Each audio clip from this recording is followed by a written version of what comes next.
Pittsburgh Steelers fans, it is time once again for another episode of the Steelers Hangover. This is kind of one of those hangovers when you're like, oh my gosh, I'm so tired. I was up late watching that game and I went to bed disappointed. Yep, that's what happened. But no problem as the Steelers, well, problem, but no problem. We're going to get through it just as the Steelers will get through it after that 16-10 loss in Miami in primetime. So here we go. Tony Defeo is joining me, as well as Shannon White. It's good to see both of you, my friends. I'm glad to see, hey, we're on a whole lot earlier. I have some business to take care of this evening, so I'm not going to, we could put somebody else in here, but I'm thinking, hey, let's keep the trio together to get through this loss. So here we go. Tony Defeo, how you feeling this morning? Please, no shouting. It's too early. It's too early. My hangover is really intense this morning. It was a rough night. How are you doing? Well, we are the hair of the dog that bit you. So we're going to talk about this game, but it's going to be like group therapy. We're going to get things going. My gosh, we have some people mad at me. They're like, Pedro's like, it's 11 a.m. bad. And Myrna, Jane, and Bert's like, it's 5 a.m. here on Maui. But hey, this is what you guys do. Yeah. You guys support BTSC. You support your Steelers. It's awesome that we're all in here. So great to see you. Shannon White, how are you, my friend?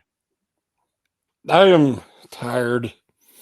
I can't sleep after a night game. It takes me forever to wind down. I'm so hyper. I don't drink, so I'm so wired. I went to sleep about 4 o'clock. Holy cow. I'm just kind of running on fumes right now, and yeah, it'll be good to talk and release some of this pent up energy about the game last night. Did any of you happen to catch the post-game show? It was Dave Schofield and myself and a special guest last night. And that special guest, if you did not get a chance to hear it, it was BTSC alum Michael Beck. Wow. I called him Michael Vet. Michael Beck was back, and it's great. You know, he is he's on the police force in Canada, and he had a night off, and he was able to come back and talk Steelers, came back home where he's always welcome to come back home. It was great to talk to MB. I just wish it was with a Steelers win. Well, go ahead, Tony. Too bad he it's a good thing for the cornerbacks that didn't steal any interceptions, because he couldn't have arrested them. I mean, they got off scot-free. So that's something we can go ahead and talk about, and that's great. I love that, Tony. Here's the deal. Yeah, the Steelers didn't get it done as a team, and Kenny Pickett is getting the brunt of the blame for this entire thing. Now, well, wait, just wait. Wait, we Shannon, there was a segue to. I was going to go ahead and finish that off. So, all right, before we say that, Kenny Pickett is getting the brunt of the blame for this with a lot of opinions. And a part of that is true. However, once again, I said this was a team loss. But if you look at the whole thing, there were situations where Kenny Pickett was not able to close. Now, there's reasons why he didn't close, why that did not end up to be a win, and we're going to talk about that. And the whole thing about it is we forget, and I don't care how old he is. I don't care if he's 24. I don't care if he's 28. I don't care if he's like Chris Wenke and was like 42 as a rookie. You know, all I care about is the fact that, and Shannon said this all along, all I care about is them getting better and progressing. Kenny was not completely ready for primetime yesterday. He was ready, but he wasn't able to close. So now, Shannon, I'm not going to disagree with you because there's so many things that we can go ahead and pin on this, but I want to get your opinion, your knee-jerk reaction, and I think you and I are gonna respectfully argue this morning, and that's fine too. Go ahead. It's rebuilding. This is all rebuilding. That's why I won't talk about playoffs. That's why there's, last night it hit me. They go into these games like next week. They're playing the Philadelphia Eagles. Does anybody rationally think they have any shot to win that game in Philly? I do. Well, I don't. And I think that, looking at it not as a homer or not as somebody, who just is hoping and praying for a miracle, good teams, contending teams have a foundation. And when Ben Roethlisberger played for this team for 18 years, I always felt like the Steelers had a chance. They had a fighting chance against anybody. I don't ever remember a game I thought they have no shot. When they played the Patriots, that was the closest because the Patriots just in Brady and Belichick owned the Steelers. Now there's games you're just like, they don't have a chance. And that's the definition of rebuilding. And then they got the youngest offense in the NFL, people. I mean, you're talking about the highest paid defense that dropped 4 interceptions. Easy, 3 of them was just right there in the hands. And they dropped 4 interceptions that was led directly to 6 points for sure for Miami. What was the margin of a loss?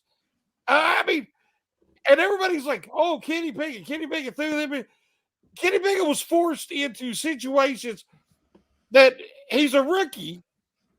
He's got a terrible offensive coordinator. I mean, there's no doubt about that. I mean, it's just too much evidence now. You see what happened. Miami made one move. Pickens caught the touchdown pass, and then it was like, okay, Howard, they put their best corner, and he stayed on Pickens for the rest of the game. We don't have the ability to move Pickens around because Howard he wouldn't have slid into the slot at first, but they don't move Pickens around because, one, he's a rookie and he might not know how to run the whole route tree. But I'm just saying that it was easy adjustment, and everybody's giving the defense a pass, but they're the highest paid defense in the NFL. And they can't catch. Ike Taylor's a scout now for the Pittsburgh Steelers, but he's obviously been working with them on interception. Catch a cold. The line of the year. Yeah. I mean, I don't understand. If you can't, they lack speed, so they have to play that zone that they played forever. Because if they'd have tried to play man last night, it would have been what we saw in that first quarter, because the middle of the field was wide open. But they tried, and they actually tightened up. They got rid of that 3 linebacker crap. They tried to do 3 inside linebacker stuff again there at the early part of the game, and that was not going to work. Because even the Miami running back and the tight ends was too fast for the Steelers defense. But I'm just wanting to see. I'm just wanting to see the Steelers acknowledge the fact that their secondary is not only slow, but if you're slow, you got to at least be opportunistic. But they dropped 4 interceptions that could have changed the outcome of that game. But we would have pinned on a 24-year-old rookie making his second start. So I digress. There's no way to pin that game on Pickett. He did make mistakes, and they did lose the game. But they're putting him in situations that you have to understand that that's what's going to happen. There's growing pains and a learning curve with the rookie quarterback. Absolutely, and that is my point. And that's definitely my point. That means he was not ready to this point to close out the game. Now, this is what I'm going to bring up, because everything you said is true. And I'm not going to debate anything you said there, because I definitely believe you. But as the host, I've got to bring up some points that will spark you. And I did exactly what I needed to do to get old Shannon all fired up. So let's think about this, though. Kenny's second interception late in the game. That happened after dumb mistakes were made. First of all, I don't think Dan Moore Jr. should have been called for holding. I really don't. That's something they all do. Then, he let it go, but it was not egregious. I don't think it was a big deal. I don't think it needed to be called. That illegal formation, that kind of stuff is just bad execution. That is bad teaching. That's just not that stuff that needs to get cleaned up. That's not Kenny Pickett's fault either. Then the next thing you know, he's throwing an interception because he's thinking he's competing against the world. He kind of feels like he's on an island. That's not Kenny's fault, and I get that. What I want to talk about, though, is Kenny Pickett going against his instincts at the very end of that game with that last interception. Kenny Pickett could have run the ball for 24 yards. He could have probably run into the end zone. It could have been a possibility, or run out of bounds if he did it right. He wanted to. You could tell he wanted to. But he knew what he's supposed to do, and he stopped and did what he's supposed to do. He ignored his instincts because he was worried about the clock. He was worried about, catching heat if it doesn't work. So he got in his own head at the very end. And I'm going to back that up. I'm going to say that. People in the live chat are saying, Kenny's going to be just fine. Yes, he is going to be just fine. Because if you ask Kenny Pickett who this game is on, Kenny Pickett is saying Kenny Pickett. And it's not like a Ben Roethlisberger saying, oh, this is all on me. When you knew half the time, he did not believe it. He was just saying that. He was just saying that to be, oh, yeah, it's all on me. No. When he was probably chewing people out in the locker room. That's, a lot of quarterbacks do that. Now, Kenny Pickett's going to take responsibility for this, and I love it. And the thing about Kenny Pickett, and I'm saying his name a million times, Kenny Pickett is going to go ahead and file this in his brain as now he knows what to do in this situation in the professional ranks. Kenny Pickett is going to go ahead and learn from this better than anybody. That's why he's the right guy for the job. It did not happen last night. I think if he has more time on the clock, they win that game because he was racing against the clock. And sometimes you should not be racing. And that's it. Somebody in the live chat said that should only be 2 interceptions. That first one was, Claypool's falling down. Yeah, I'll give you that. But unfortunately, the stat sheets, maybe PFF will change it because they change stats all the time because they just do what they want to do on those. But all I'm going to say, Kenny Pickett had a good game. He did not close. And so that's why I'm going to put most of it, and I didn't say all of it, most of it I'll put on Kenny Pickett. But that's what you expect. When Shannon went off and said rebuilding, yeah, absolutely. Tony, we're going to go to you. Now, that's a lot to follow because you've got 2 fat guys yelling. Oh, I'm sorry, Shannon. I didn't mean to say that to you. Didn't mean to. Don't worry about it. 2 old guys yelling. There we go. You got me all fired up. I want to talk about a lot of stuff. These damn potholes, daylight savings time. I'm off. Anyway, no. My knee-jerk reaction is, 18 years ago, Ben Roethlisberger came onto a really good team with a great defense and a great running game, and he was really a complimentary piece. And if you read Bill Cowher's book that he published last year, was it Heart and Steel or Heart of Steel? I was a great book. Anyway, I don't remember the title, but he talked about how basically, they had to limit the playbook for Ben in his rookie year, and he used half the field on most pass plays and everything. So basically, he was a complimentary piece who came on and was a difference maker because the team was so great around him. He was able to do his little things that made him so great ultimately. And now this year, Kenny Pickett, his rookie year, he's expected to lift up the entire team, and he's just not ready for that yet. He's just not, and he shouldn't be ready for that yet. He's a rookie quarterback. Most rookie quarterbacks aren't Dan Marino. They're not ready to step right in and carry a team on their back. That's just not how it works. And like Shannon said, you have this the highest paid defense, and they can't hold on to an interception. They can't get after the quarterback 2 times in 3 games that they recorded 1 hit on a quarterback. So, it's just not, they did okay. They only gave up 16 yards, but right after they scored that touchdown at the end of the first half, Pickett the Pickens, what did they do? First play, 32 yards. Next thing you know, Dolphins are off and running. Cam Sutton at the end drops that interception.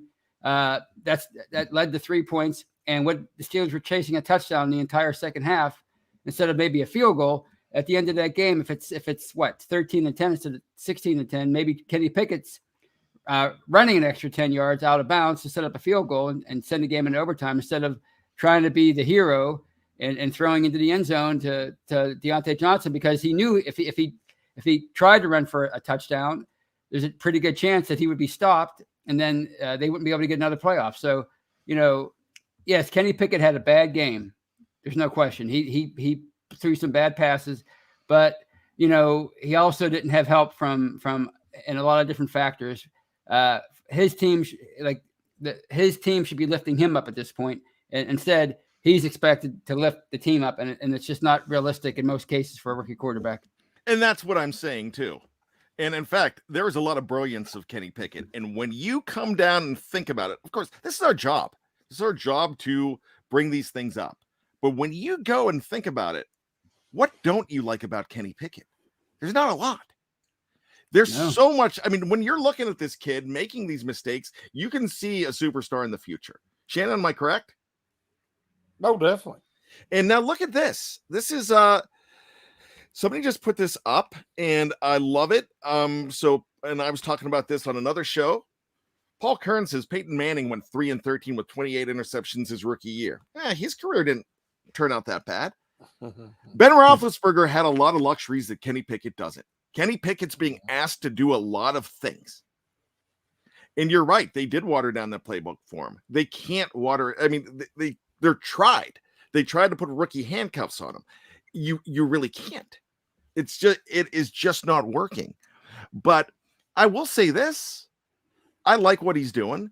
And when Shannon says, you're not catching any of these. I love the Ike Taylor thing, by the way, Shannon. But interceptions, yeah. But the main thing is, you guys came late to the party. Everybody stayed on the bus for the first quarter, and you can't do that. You can't spot them a big lead like that. That's how you lose football games. It's great that the defense made adjustments, but you got to make those interceptions. That's what separates you. Mike Tomlin said in the press conference, they made the interceptions. We did not make the interceptions. And those opportunities are great. Now, the nice thing about those almost interceptions are they're pass breakups. Great. But hold on to them. And it's not hard to hold on to them. Terrell Edmonds, I thought, I'm high on Terrell Edmonds. He should have had that. I thought Cam should have had it. The one I think the one would have been tough for Levi Wallace. The other one I thought he should have had. Mm-hmm. But you can't come late to the party. You can't do that stuff. That does not work. And we're going to do this in the second half. We're going to talk about the play calling. I know we could talk about execution. We could talk about a lot of things. But I might be beating a dead horse on this, but I'm getting really I'm turning on Matt Cannon to the point where I'm done. And a lot of you are. Now, some are going to blame Mike Tomlin for it. Mike Tomlin's not going. They're not. You could fire Mike Tomlin all you want. It's not going to happen. And they do. Yeah. Oh, yeah. I don't have to give you permission to do that. You guys are doing it. And you can blame it. And you can try to get me to say that it's Mike Tomlin's fault. I'm not going to. It's not because I'm trying to get press passes, because I'm not getting press passes. Even if I get press passes, I'm not going. I'm staying where I'm at. I'm not kissing his butt because I'm never going to meet him. We're never going to be buddies. I'm never going to, I don't have to do that. But I can see, I know this team. Now, why am I on the Canada thing? I don't think they're going to get rid of Canada either. But we're going to talk about that so much more. I'm getting fired up. So let's go ahead and take a quick break. This is something we have to do now. I'm just going to take a 5-second pause. We used to do it before. You guys hated it. I'll tell you what, SB Nation's making us do it. If not, they're just going to throw in commercials just anywhere in the mid-sentence. So just relax for 5 minutes. Take your breath. We're going to be back right after this quick message from something cool.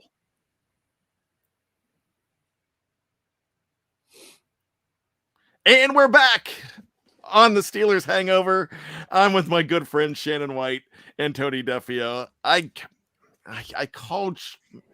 grouped Shannon in with me earlier and called him a fat dude, and I did not mean to do that, so I do apologize. I know you acknowledged that you think you are. We're old dudes. That was I'm sorry, because if I was with you, I would hug you right now. But look at that. Look at Tony with a gun show. Man, that's oh! I think I tore my rotator cuff. Yeah, I mean, you know those are prosthetic muscles there, Tony. We know that. If you're listening, Tony's trying to flex and look cool, which he does. I mean, I'm impressed with it. Thank you. Here's the deal. Here is the deal. Mike Tomlin is untouchable. I'm not going to debate whether he should be or shouldn't be. All right, that's not what we're doing on this show. What I think, though, is Matt Canada, this experiment should be over. Now, we had this discussion yesterday. Who are you going to put to replace him? I don't care. I said you can get a methed out hobo that might. I said that on the show last night. I think Dave was speechless, and he never is.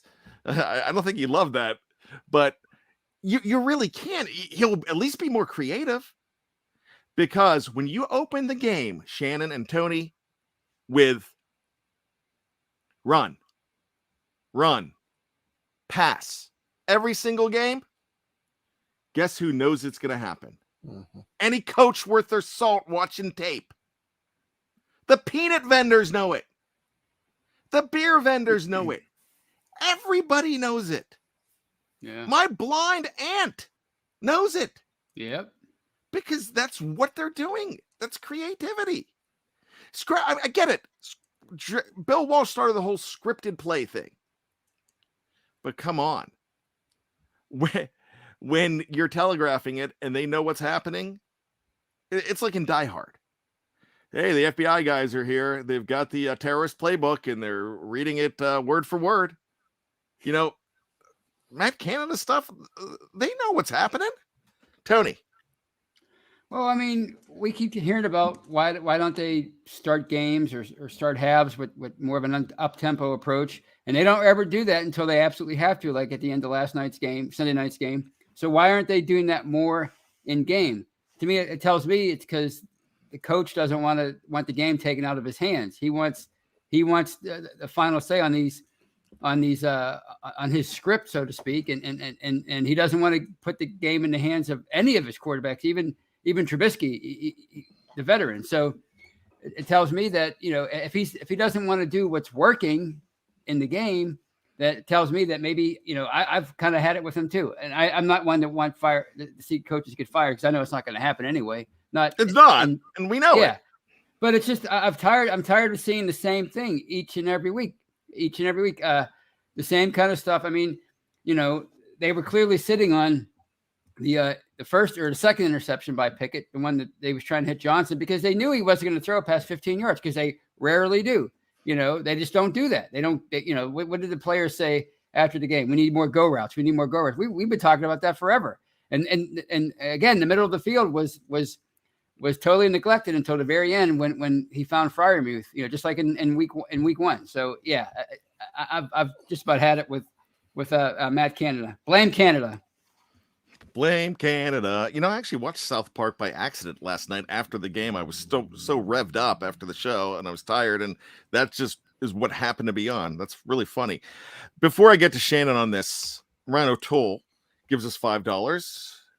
Ryan O'Toole, love that guy. I haven't seen him in the live chat in a while, so this is awesome. Did I miss a memo? Because it doesn't seem like the standard is still the standard. And if the scheme is so bad, why isn't MT, Mike Tomlin, asking for better plans? That's $100,000 question. I mean, that's it. Shannon, why isn't he asking for better plans? I think Tomlin, the offensive court and defense coordinator, is people they're his hires. He brings in guys that are yes men or people he's familiar with. And the coordinators, neither one are up to snuff. They're not up to standard.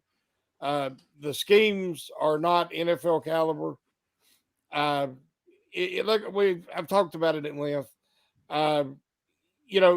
Tomlin has to change because they're not going to change him. He's not going anywhere. But he no longer has Ben Roethlisberger. He doesn't have that franchise quarterback, and he's going to have to. He is very conservative and plays it close to the vest. He likes to have complete control, and he's going to have to bring in some qualified people, and that's going to be on him because they're not going to do it without his, him giving him the okay to do it. But to get back to what Tony mentioned, Claypool comes out after the game and says we got to do more go routes. All of us need to get down the field and have some go routes. I thought it was funny coming from Claypool because he is so incredibly ineffective with down the field go routes and contested catches. Last night they had a good play called. And he had inside position streaking down the seam, and Pickett threw a good ball. It was a highly catchable ball. How do I know that? Because Claypool fell down. And it just settled nicely into the cornerback's hands, who was running behind Claypool. It would have been a very, catchable pass for Claypool if he hadn't have fell down. Now, they showed the replay, and I'm thinking, well, something happened, they got their feet tangled up but it looked like he just barely got bumped. Right. And the cornerback kind of tried to grab him, but really didn't do a good job of doing it. And he just fell down.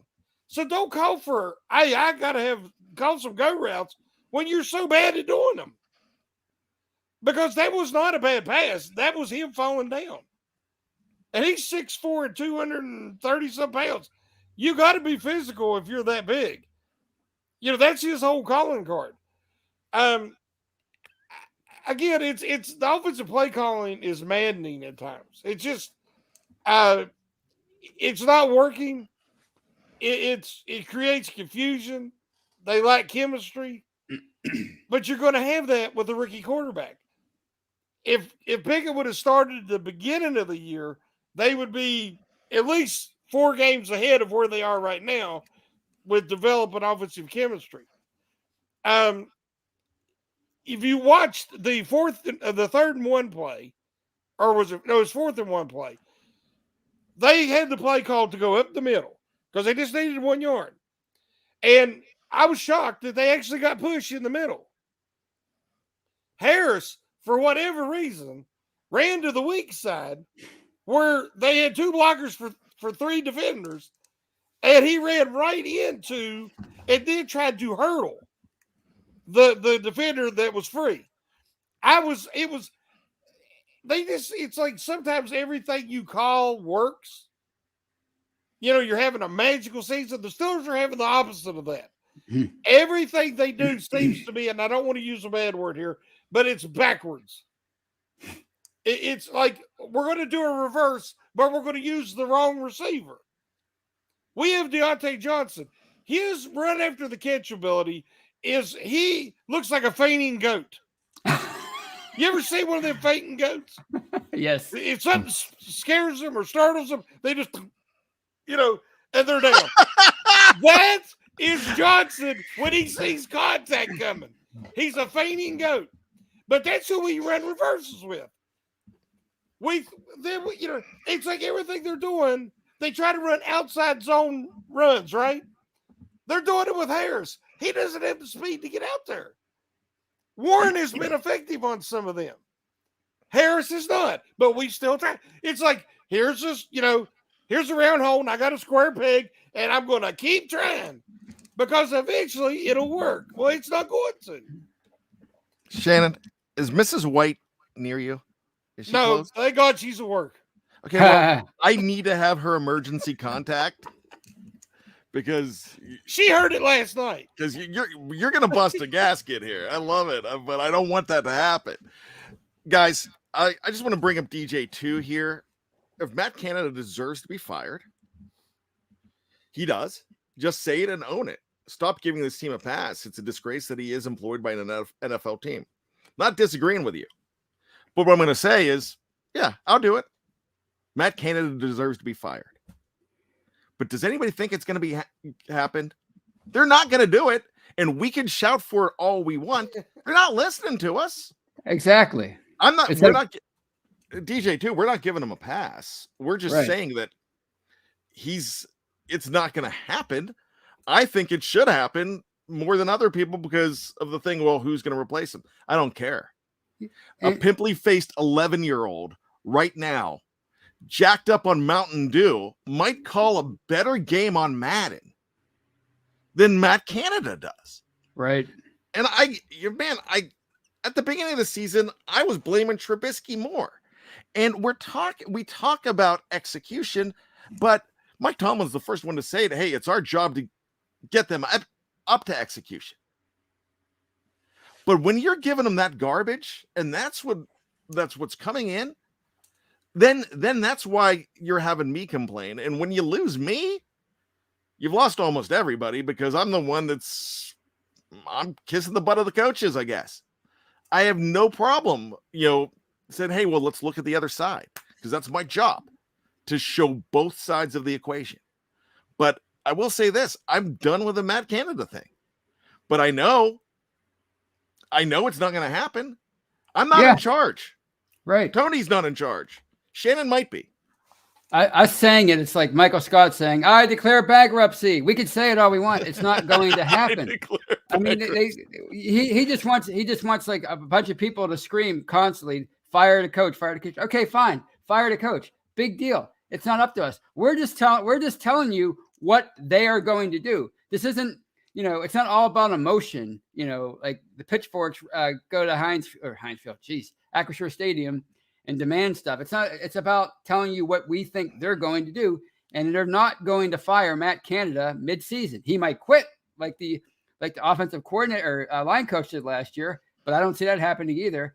But us qualifying it by saying we don't think it's going to happen. It doesn't mean we don't own it. We're just being realistic about the situation. We think he sucks. We think he's bad. We think he should go, but he's not going to go. That's all we're trying to say. Yeah. It's just, there's no, and DJ too. I love what he's saying and I agree with him on everything. It's just the problem is, we can't lay the pressure on because it's deaf ears. At the end of the day, they are going to do what they want to do. And that's a problem. We can't boycott the team. Right. Gosh, I've called for a boycott of the Pirates and the Nuttings. I used to work for the Nuttings. I've been doing that for years. They don't care. They're not going to sell the team. You know why? They're making a boatload of money and they're not going to do it. It's different when you talk about the Rooneys. I mean, they care about the team. I don't think the Nuttings do. And, they don't. They can say it all they want. They don't. This is just not something that we've seen them do. Dan, the thing about Dan, though, Dan Rooney would have went in and said, this is it. You take care of it. They did it to Chuck Noll. Chuck Noll was a legend that won 4 Super Bowls. They said, Chuck Noll, we're firing people. You are firing people. I think they did it to, if I'm not mistaken, I think they did it to Cowher too. Yeah. Because Dan was a nice guy, but he had the cojones, and when he spoke, they did it. And Dan even more than Art. Art ultimately is the godfather, the grandfather, the founder, the everything of the team. But Dan Rooney was the guy who did everything. And now that he's gone, Art, look, I'm not blaming this on Art. I'm just saying that Art there's certain things that he's not going to change and not going to do and I'm not sure. Ryan O'Toole says real quick, Acrisure sounds like a laxative apropos somehow. Oh gosh, I don't think any of us need a laxative right now because that was a proverbial blank show if you know what I'm talking about. And that's what the offense is right now. Laxatives get results. So that's Yeah. And the Steelers offense hasn't, and the team itself hasn't been giving us good results lately. Thanks for the $2, Ryan O'Toole. Guys, what's the easy fix? And we can't call the play calling. What's the easy fix to get Kenny those reps where he's like, all right, I've been here before. This is what we do. Shannon. There isn't an easy fix. There's going to be growth. As you said earlier, he's growing. He's going to learn from all this. You can tell. He's frustrated, but he's never shook. He goes to the sidelines and he's upset at himself. And they lack chemistry. Like I said, the receiver does one thing and he thinks they're going to do another. That happens. It happens with rookie quarterbacks. It happens with all quarterbacks. If you didn't pay attention yesterday, Tom Brady and Aaron Rodgers looked incredibly pedestrian. Like Father Time in the last couple of weeks have smacked them both in the face. They're on teams with a lot more talent than Ben Roethlisberger had. Ben Roethlisberger got 9 wins out of that team last year. We said we talk about Ben and Kenny. Ben was a elitely unique player. There's never been another guy with his size, arm comparison, toughness, winning. I mean, he wasn't the bookworm. He wasn't the scientist that just studied the playbook so much. And he was just a big, natural, gifted athlete, like to just go out there and play. And he won games in the end. That was just him. Kenny Pickett's not him in any way. When we try to compare Kenny to somebody, we're going to have to compare him to somebody that is more realistic. Kenny is learning. I like his moxie. I like his intangibles. You have a certain group of people who desperately want him to be the franchise guy and are willing to overlook everything he does wrong. You have another group that didn't want the Steelers to take a quarterback at all. Definitely not Kenny Pickett. And they desperately do not want him to be the answer. And they're wanting the Steelers to do bad and draft a first-round guy early in this draft. Most of us are in the middle. We want to see what he can become. Because if you see from the neck up, he has the ability, the leadership, the maturity. He has those intangibles. But we won't know until we see how does he grow from this experience. And it would really help if he had an offensive coordinator capable of putting him in the rest of the team in more favorable situations. Now, Matt Canada didn't drop the 4 interceptions. Matt Canada didn't get the illegal formation and the penalties that put him in some bad spots when they had a chance to really do something at the end of the game. But he's not making good in-game adjustments. Last night they talked about it. Miami had 2 special teams guys playing at cornerback, similar to the Steelers the week prior. The Steelers didn't really attack those guys like they should have. They didn't take advantage of that. When you have 1 or 2 important guys out, a good offensive coordinator will attack them and make you do something, to prevent that and stop that. Matt Canada doesn't do that. He has his game plan, and he doesn't make good in-game adjustments if it doesn't work. So I'm sorry. I don't think there's any easy fixes right now. There's too many problems all the way around. Tony Defeo, let me ask you about Kenny Pickett. Is it just patience that we need to have? Because it's like everything Shannon said. It seems like this man is figuring it out. I really think he's figuring it out. I think he's going to be very good. I agree with Shannon. He doesn't have the right offensive coordinator. But for the rest of this season, just have him continue to grow. But why not try to win games at the same time, Tony? Well, of course you're gonna keep trying to win games. I mean, they're not going to stop trying to win, but you just have to keep putting him out there and exposing him to these situations week in and week out. I mean, if he's in the same situation next week or in some future game that he was in at the end of Sunday night's game against Miami, maybe he makes a different decision. that's what it's all about. I mean, like I said to you before the show, it's clear to me, or at least it seems clear to me, that he has the it factor. And we've all talked about that. He has the intangibles that you're looking for in a possible franchise quarterback. But he really hasn't had that it moment yet. And I think, until he does, we're always, we're going to wonder, if he's the guy. So I think what he needs to do is to keep going out there each and every week. They need to have patience with him. The fans, I know it's hard to ask of the fans, but they need to continue to have patience with Kenny Pickett and realize what this is. Like Shannon said, they're rebuilding. They're still trying to win, but they're rebuilding. And keep sending him out there, keep putting him in these situations, and keep letting him learn from his mistakes. And that's how he's going to grow as a quarterback. So as far as an easy fix, there's no real easy fix right now. You just have to keep going through hell until you get to the other side. And I like Kenny Pickett, and I'm convinced that he's going to be a good quarterback for them. And he's just going through what a lot of young quarterbacks go through. And I think they made the right decision by drafting him.